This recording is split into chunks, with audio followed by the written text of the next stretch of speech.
Bonjour, ici Audrey Renaud de la Maison Amérindienne. Vous écoutez actuellement une programmation produite par TVR9, votre télévision de la Vallée du Richelieu.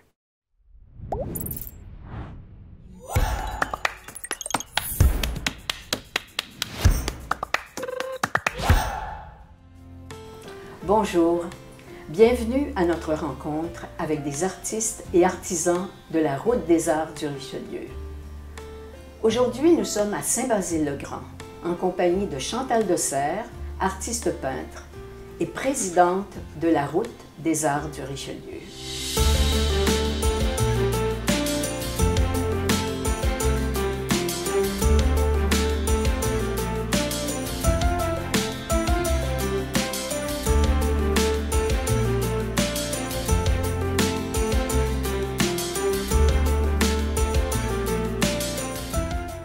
Chantal Desserre, bonjour. Bonjour.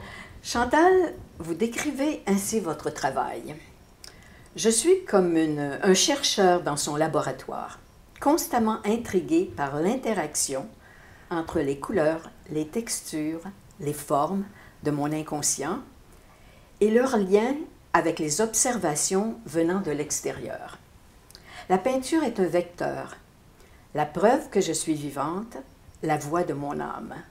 C'est un lieu de méditation, un contact direct avec la source, la racine de mon être. Ouais. C'est beau. Ouais. Chantal, ce qui veut dire que la peinture pour vous, c'est vivre totalement? En fait, c'est quand tu me lus ce texte-là, ça fait très longtemps que je l'ai écrit, mais c'est encore ça. C'est encore le témoignage du fait que je suis vivante. C'est vraiment... Puis le travail que je fais, c'est plus grand que moi. Et je suis vraiment... Quand je fais de la peinture, il y a vraiment... Je suis le vecteur de quelque chose de plus grand que moi qui passe à travers moi. C'est comme un peu l'humilité à son plus grand point, là. Donc, c'est un moment de méditation. C'est un peu comme... on pourrait même dire, c'est ma forme de spiritualité, tu sais, c'est vraiment, c'est très passionnant de voir l'évolution. Des fois, je regarde mes œuvres et je fais « Wow, c'est tellement beau, c'est qui a fait ça? » C'est super! Oui, oui, vraiment! Mais vous avez également le besoin d'aider les autres artistes. Hein? C'est pour ça un peu que vous êtes la présidente de la Route des Arts du Richelieu. Oui. Et même avant, vous aviez collaboré à un organisme qui aidait... les artistes de Saint-Basile-le-Grand. Oui, bien, en fait c'était une fête qu'on faisait à Saint-Basile-le-Grand qui s'appelait la Fête des Arts. Et là, on recevait des artistes de partout. Et moi, ce que je faisais avec ma copine, on faisait une animation d'une ligue d'improvisation en peinture. Et on avait développé ce projet-là assez loin, c'est-à-dire qu'on nommait les équipes à l'avance le vendredi. Le samedi matin, les artistes s'installaient ensemble en groupe pour discuter d'une œuvre qu'ils allaient en faire ensemble, la préparaient, se faisaient un plan de match. Et de 5h à 7h, le samedi soir, c'était le projet en équipe, là. Et nous, on faisait comme une ligue d'impro, 3 minutes sur la musique de Robert Charlebois, une personne par équipe, des choses comme ça. Mais chacune faisait une œuvre ou c'était une œuvre collective? C'était une œuvre, plusieurs œuvres, mais fait avec 4-5 personnes, 4-5 artistes, artisans, photographes, de tout acabit, là. C'était vraiment intéressant. Et maintenant, c'est ce qui vous a amené automatiquement à la Route des Arts du Richelieu. Oui, c'est ça, c'est qu'en fait, la Route des Arts du Richelieu, moi, à Saint-Basile-le-Grand, on n'avait pas accès dans le temps à la fugue en art majeur à Saint-Hilaire, Belleuil, etc. Puis j'étais comme un peu jalouse. J'aurais aimé ça, faire partie de ce projet-là, parce que je trouvais ça tellement intéressant. Et quand j'ai reçu un téléphone, je pense que c'est Françoise Falardeau qui m'a appelée pour me dire « Chantal, on est en train de préparer un projet qui s'appelle la Route des Arts et Saveurs dans le temps. Est-ce que tu aimerais ça participer? » Bien là, c'est certain, oui, oui, oui. Alors, à la première assemblée qu'on a eue, bien, il y a quelqu'un qui a dit « Chantal, ça serait vraiment bonne dans le CA. » Et là, je me suis ramassée dans le conseil d'administration ne sachant pas trop exactement qu'est-ce que j'allais faire là. Et 2 ans plus tard, Gaétane, qui était la présidente qui partait, me dit, ben Chantal, tu devrais être la présidente, tu serais très bonne de faire ça. Puis là, Oui. très humblement, moi j'ai dit au conseil d'administration, je n'ai jamais fait ça. Je vais avoir besoin de votre aide. Moi, je suis juste un petit pion. Là. Ensemble, on va faire comme un beau travail, mais juste moi, là, oubliez ça, je n'ai pas les capacités. Là. Non, mais une équipe a besoin d'un chef, très bon Ben, chef. oui, c'est ça. On pourrait dire, je suis visionnaire, j'ai des idées. Puis là, ben, on en parle, tout le monde, puis on se donne, on analyse les affaires, puis après ça, on prend des décisions. Puis on est chanceux, à chaque année, on a eu des coordonnatrices qui nous ont aidés à vraiment coordonner le projet, là, parce que, tu sais, c'est beaucoup d'heures, beaucoup de travail. Si j'avais été... oui, c'est ça. Si c'était moi qui avais coordonné ça avec d'autres personnes, le projet, tranquillement, se serait éteint, là, parce que c'est trop d'ouvrages, là. Oui, c'est énormément de travail. Oui, puis pendant ce temps-là, je ne peux pas m'occuper de mes affaires, mon travail, mais c'est ce que en tant qu'artiste peintre. Il faut quand même que vous continuiez à peindre. Vous êtes une artiste avant tout et tout ça. Alors, on va parler justement de vous. Oui, OK. Mais je peux juste te rajouter une petite affaire, c'est que pour moi, mon objectif là, en tant que présidente, là, c'est de... C'est comme ma base, c'est ça qui m'anime, c'est d'amener que nos artistes soient respectés, qu'ils soient reconnus, qu'ils rayonnent, puis indirectement, ben moi aussi, je suis là-dedans, là. Fait que moi aussi, je vais rayonner avec tout le monde. Mais juste tout seul dans notre atelier, c'est pas suffisant, il faut être plusieurs, tu sais. Alors pour moi, c'est mon objectif, c'est d'amener la dignité aux artistes, juste tout seul, ça prend un regroupement, là. Alors c'est ça mon objectif. Et vous les amenez sur les réseaux sociaux? Oui, absolument, oui. On travaille à l'année, on s'est dit, pas juste des visites d'atelier, toute l'année, on va parler de la route, comme ça, ils nous oublieront pas. On s'est rendu compte aussi que les gens sont intimidés de venir dans nos ateliers, là, rentrer dans un quartier résidentiel, rentrer dans une maison, c'est intimidant. Alors, on s'est dit, on va faire d'autres projets cette année, on va se promener dans les parcs, on va rencontrer les gens dans leur milieu, dans leur ville. Et comme ça, on peut se permettre de se faire connaître, de faire de montrer nos techniques, de montrer qui on est, et puis de donner le goût de venir nous voir dans nos ateliers. Oui, et c'est bien pour le visiteur, mais c'est bien pour l'artiste aussi de rencontrer les gens et puis les acheteurs, les visiteurs. Oui, c'est vraiment, puis c'est ça, hein. Dans le fond, c'est toutes des relations humaines. Hein. On est des humains, finalement, au bout de la ligne. Là. Oui, ça doit faire du bien pour l'artiste qui est toujours seul dans son atelier à peindre. Alors, d'avoir des visiteurs, d'avoir des gens chez elle, dans l'atelier. Oui, c'est très intéressant de rencontrer les gens, vraiment. Alors, et pour vos créations, je pense que vous peignez surtout avec l'acrylique. Quel est vos médiums, vos supports? En fait, on pourrait dire que je travaille en transparence. Alors, tout médium qui travaille en transparence est le bienvenu. Donc, ça peut être l'acrylique, l'aquarelle. Je me suis développé toutes sortes de techniques. Je mélange l'aquarelle, l'acrylique, les médiums acryliques. Ça peut être aussi de l'encre écoline. Ça peut être, de ce temps-ci, je fais du dessin dans mes œuvres. On va voir ce qui va se passer les prochaines œuvres. Avec des crayons à la mine, des crayons bois, des sortes de fusains. Ça va être très intéressant, les prochaines étapes, là. Mais c'est vraiment... je dis beaucoup le mot « vraiment ». Mais c'est passionnant de voir l'évolution. Comme je disais, comme un chercheur dans son laboratoire, une étape amène à une autre, et puis on va jusqu'au bout de la recherche. Et c'est ce qu'on appelle une démarche artistique, finalement. Oui, vous me disiez que quand vous avez un projet, une production, finalement, vous allez jusqu'au bout de ce projet-là. Vous peignez vraiment avec cette idée-là. Oui, bien, on parlait, entre autres, d'une de mes collections qui s'appelle la collection Gratitude. Et cette collection-là, c'était une réflexion sur la mort, la vie, être vivant plutôt qu'être décédé.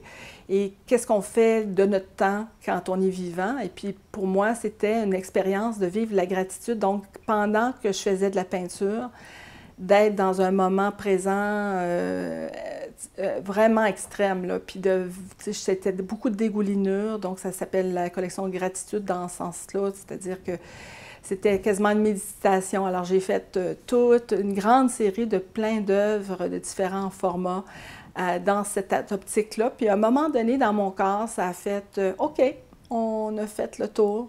Maintenant, on passe à autre chose. Et donc là, il y a une collection que je suis en train de faire en ce moment qui a débuté en 2014, où est-ce qu'on était dans le nord du Québec.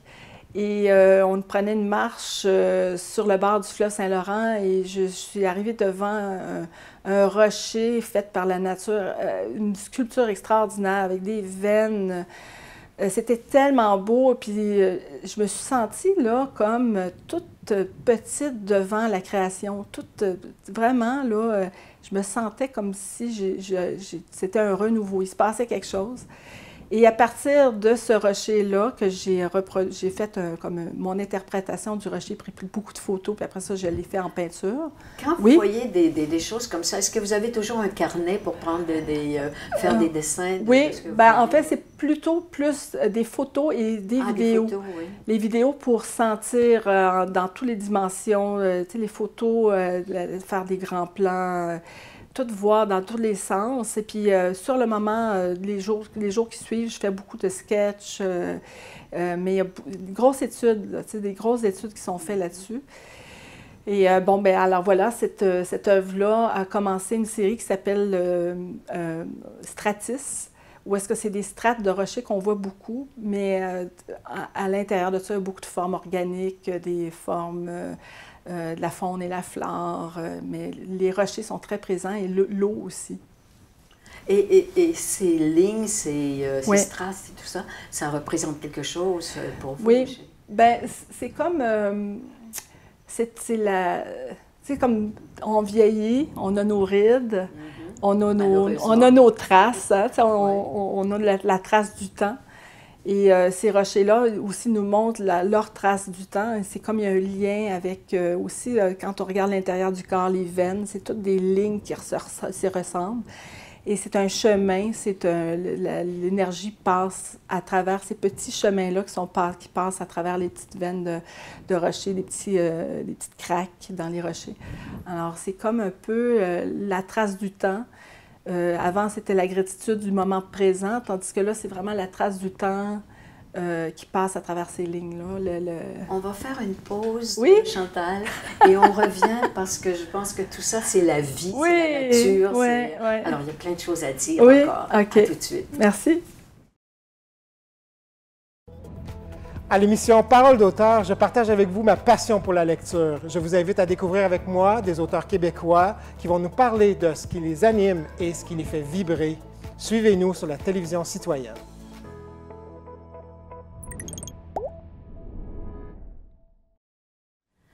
Chantal, vous avez été infographiste. Oui. Est-ce que cette formation vous sert dans votre travail actuel?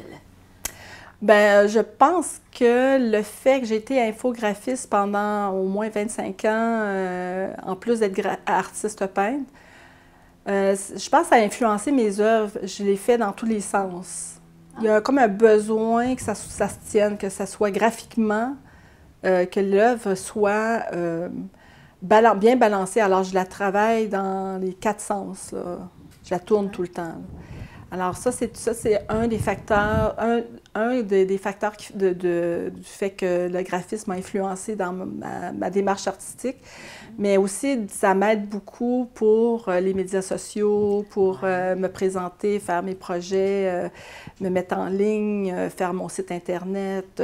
Oui, parce que vous travaillez beaucoup et vous filmez, vous faites une vidéo de votre travail de la journée. Oui, bien en fait, on entend beaucoup ça, beaucoup d'artistes qui sont un peu frileux avec les médias sociaux parce que c'est un monde pas évident à comprendre. Puis quand on me dit, il y a 1 an et demi à peu près, Chantal, il faut vraiment que tu sois sur Instagram, ça n'a pas d'allure, il faut que tu te fasses connaître, c'est l'endroit pour les arts visuels. Je m'étais promis qu'à tous les jours, je ferais un post sur Instagram et Facebook puis que je me filmerais, que je photographe, mais je ferais quelque chose à tous les jours sur Instagram. Et je m'étais rendue genre à 800 abonnés en dedans d'un an. Et là, Instagram m'a coupé pour aucune raison. On ne sait pas encore. J'ai été pendant 3 mois de temps à essayer de contacter Instagram pour savoir, de pouvoir remettre mon compte en ligne. Et pendant ce temps-là, j'ai découvert aussi les shorts sur YouTube, qui est vraiment aussi une autre façon de montrer son travail. Et j'ai reparti, là, ça fait une semaine, un autre compte sur Instagram parce que j'ai fait mon deuil de mon ancien compte. Et ça va très, très bien. Avec l'expérience que j'ai eue, là, ça va bien. Là, ça roule très, très vite. Là, dans une semaine, j'ai déjà 50 abonnés sans faire de publicité, rien. Et puis, en fait, ce que je trouve le fun quand on commence dans les médias sociaux, c'est qu'il n'y a pas beaucoup d'abonnés. On peut faire nos erreurs, on peut, tu sais, se pratiquer, essayer des affaires. Puis, avec le temps, on commence à comprendre comment est-ce que ça fonctionne. Alors, c'est un moyen extraordinaire pour rejoindre le plus de monde possible. Oui. Oui, je vais probablement partager mes connaissances. Là. Il y a plusieurs organismes qui m'ont contacté. La route aussi, peut-être que je vais faire quelque chose auprès des participants pour leur raconter mon histoire puis comment je fais ça. Peut-être faire un petit atelier où on va voir comment ça va se passer. Mais je pense que ce projet-là, une fois que tu l'as amadoué, c'est comme une petite bête sauvage, là, mais une fois que tu l'as amadoué, c'est vraiment le fun de faire ça, faire des médias sociaux. Et vous êtes une amoureuse de la nature, évidemment. Oui. Alors, et c'est ce qui influence beaucoup votre art. Oui, oui. Ben oui, en ce moment, c'est quand on part en voyage, on s'en va quelque part. Je suis tout le temps en train de faire une tonne de photos, puis j'organise tout mon travail influencé par les voyages qu'on a fait. Donc, si je regarde une œuvre en ce moment qui est en arrière de toi, c'est une œuvre qui a été faite, inspirée d'un voyage qu'on a fait sur une île qui s'appelle l'île aux Lièvres, qui est un organisme à but non lucratif qui la gère. Et c'est très, très... tout est bien conservé, puis c'est une toute petite île, puis on se promène dans une forêt, puis après ça, on arrive sur le bord de l'eau, sur le bord du fleuve Saint-Laurent. Cette île-là n'est pas loin de l'île verte sur le fleuve Saint-Laurent. Et l'œuvre a été faite dans ce sens, dans cette optique-là. Il y a une forêt, on voit de l'eau, on voit les rochers, les strates de rochers, on sent un peu la faune, la flore. Mais c'est tout suggéré. Alors, c'est des œuvres un peu fantastiques, on pourrait dire à quelque part, parce que toute personne qui les regarde peuvent leur donner le sens qu'ils ont bien envie de leur donner. Alors, ça amène beaucoup à l'imagination. Le fleuve Saint-Laurent vous a beaucoup influencé aussi. Oui, oui. J'ai fait une belle grande collection d'œuvres inspirées des impressions que j'avais de bord du fleuve, tout ce que j'ai vécu sur le bord du fleuve Saint-Laurent. Alors, j'ai beaucoup d'œuvres, des paysages abstraits influencés de mes petites escapades sur le bord du fleuve. Est-ce que votre discipline de travail, c'est quoi? Oui. Vous travaillez beaucoup chaque jour? Oui, bien, selon les saisons, parce que mon atelier dépend de les fenêtres qu'il y a dans l'atelier. Alors, l'hiver, j'ai moins de lumière et j'aime beaucoup travailler à la lumière. Donc, l'hiver, je vais travailler plus souvent l'après-midi et le matin, je vais faire, préparer mes choses, mes médias sociaux, vérifier avec la Route des Arts comment ça va. Mais l'après-midi, je vais travailler toute la journée. Là, je dis à tout le monde, contactez-moi pas, je suis dans mon atelier, je suis en train de travailler. Et donc, mais là, quand l'été arrive, je travaille plus longtemps parce qu'il y a plus de soleil. Donc, je peux commencer à travailler, mettons, à l'heure du dîner, puis finir. Ça peut être, je soupe, mais je continue après jusqu'à temps que le soleil se couche. Alors, j'ai une entente avec mon conjoint. Là, on s'organise. Bon, on fait un petit moment ensemble, mais après ça, je retourne dans mon atelier. Mais l'été, c'est vraiment le moment pour faire le plus de peinture possible. Là. Bien, la lumière, c'est très important. Oui. Autant dans les tableaux qu'à l'extérieur. Oui, exactement, oui. Et vous êtes... bon, il y a le fleuve, il y a les rochers, il y a toute la nature et tout ça. Alors, ça vous apporte quoi? C'est votre sensibilité que vous rejetez sur la toile? C'est vos émotions? Non, je pense que c'est plus profond que ça.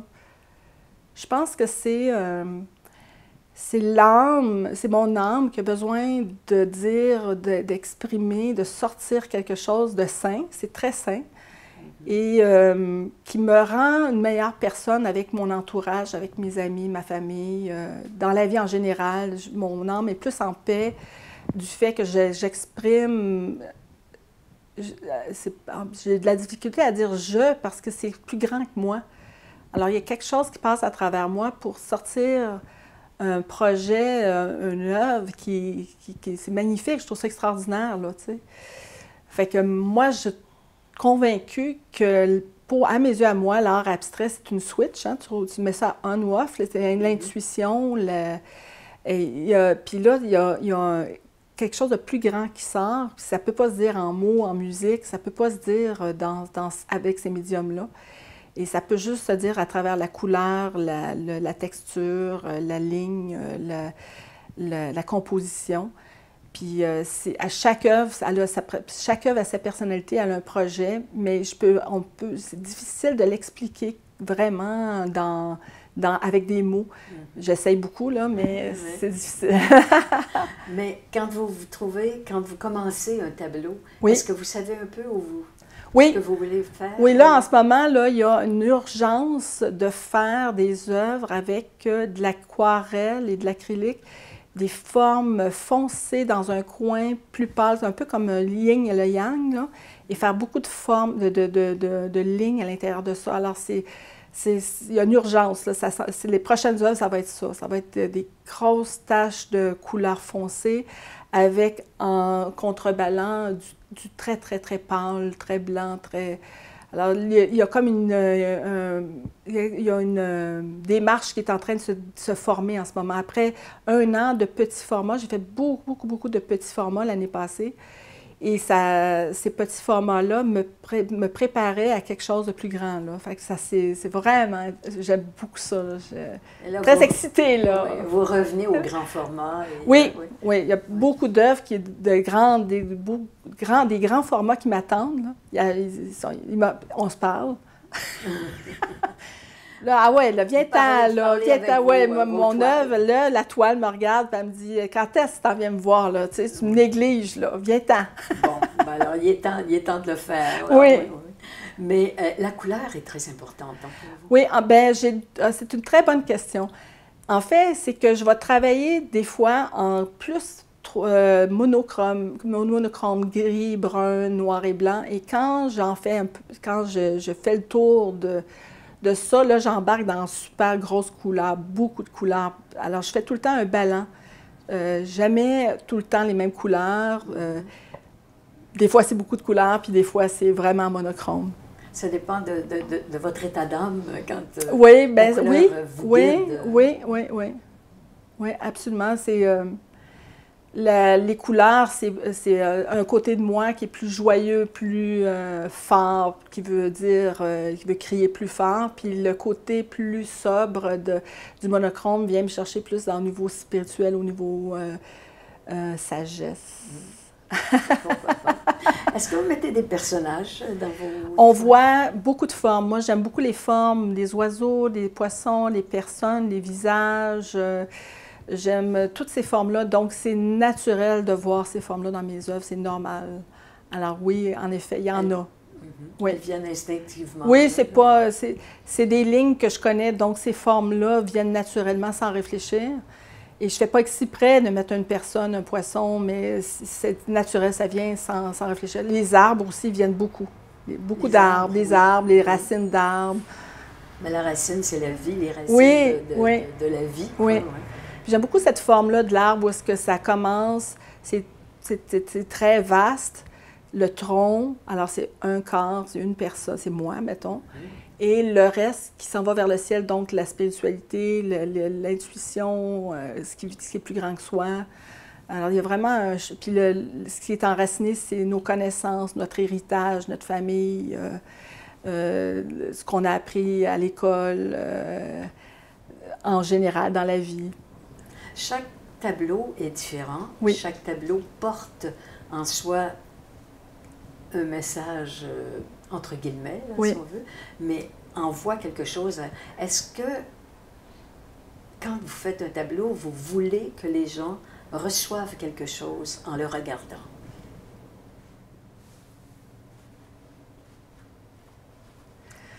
Ben, en fait, je souhaite que les personnes qui regardent mes œuvres se sentent bien. Oui. C'est ça mon souhait. Je souhaite qu'ils aient les yeux étincelants, qu'ils font « Oh, j'ai vu quelque chose! Ah, c'est vraiment superbe! » Je souhaite ça. J'ai pas de contrôle sur le regard des autres, mais la seule chose que je peux dire, c'est ce qui sort de moi, c'est plus grand que moi. Alors, je suis vraiment impuissante du regard des autres et je me croise les doigts.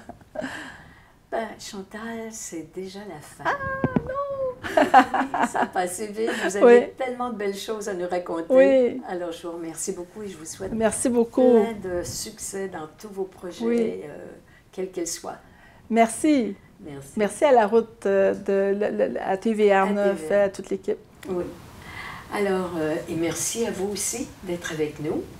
Si vous voulez connaître un peu plus les artistes et les dates d'ouverture de leur atelier, visitez le site www.routeartrichelieu.com. Art avec un S. Merci, au revoir, à la semaine prochaine.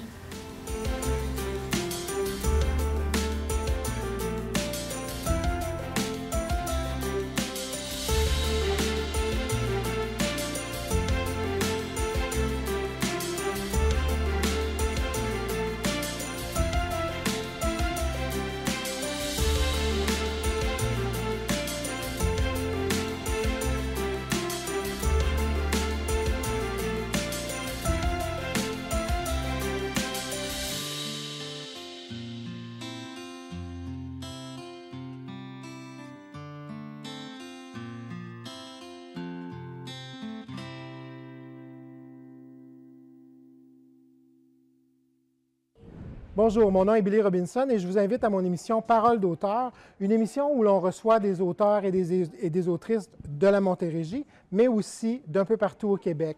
Durant cette émission, nous parlons de leurs œuvres, mais aussi du processus d'écriture et bien sûr des influences qui les ont marquées au courant de leur vie.